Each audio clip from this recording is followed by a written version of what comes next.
Well, we're going to kick off the show today with some good news. In fact, some very good news. It seems like every week we talk about climate activists disrupting the public with their ill-advised protests against the weather, and we lament the inability of authorities to deal with them properly. Well, praise God, this week, when a couple of climate chicken littles interrupted the grand final of Swedish television programme Strictly Come Dancing, a heroic cameraman not only saved the day, but he did what most of us have always dreamed of being able to do.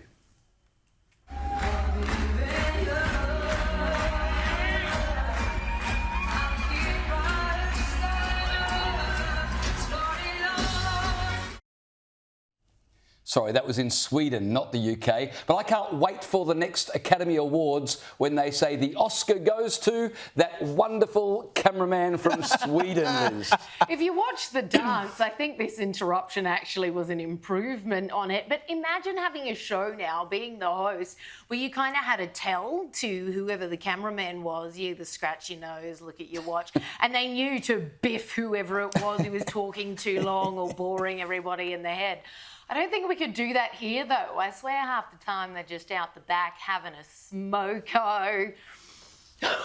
Oh, no. You know how many times I've wanted to do that to you, Liz, actually? If I could just get control of the cameras and throw them at you. Look, they've passed, and when we come downstairs after the show, you're well within your rights to clip around the ears for that, I have to say, for that comment. But when I was a kid, one of my favourite songs was Murder on the Dance Floor. Any excuse to play it, because that's exactly what this was. It's murder on the dance floor, but you better not kill the groove.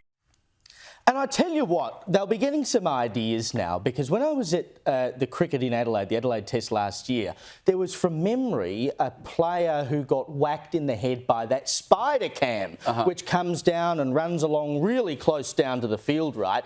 And there have been some absolute excellent knockouts in sport in recent years for these dickheads who walk out onto the field. The late, great Andrew Symonds, Roy, he had one of the best in 2008. An ODI at the Gabba against India. A bloke in the nutty runs onto the field. This is what Roy did about it.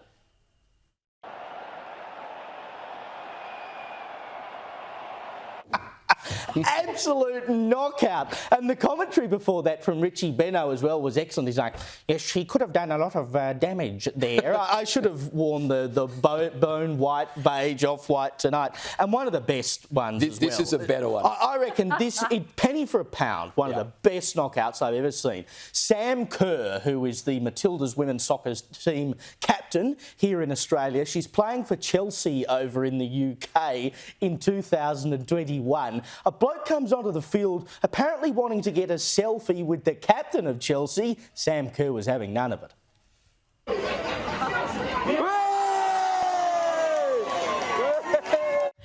Isn't that brilliant? That is exactly how we should deal with these people. Any AFL player would be proud of that hip and shoulder. But, you know, she got a yellow card for it. Oh, that is a disgrace. That's an absolutely worth it. That is an absolute disgrace. I'm sure she thought so too. And it's like every time these people who glue themselves to the road, or that numb nut over in South Australia who suspended herself from a bridge, you know, I mean, you've got to feel for these people who go in, they've had enough, they rip them off the road, and all of a sudden they're the ones getting told off by the cops. Please. Please.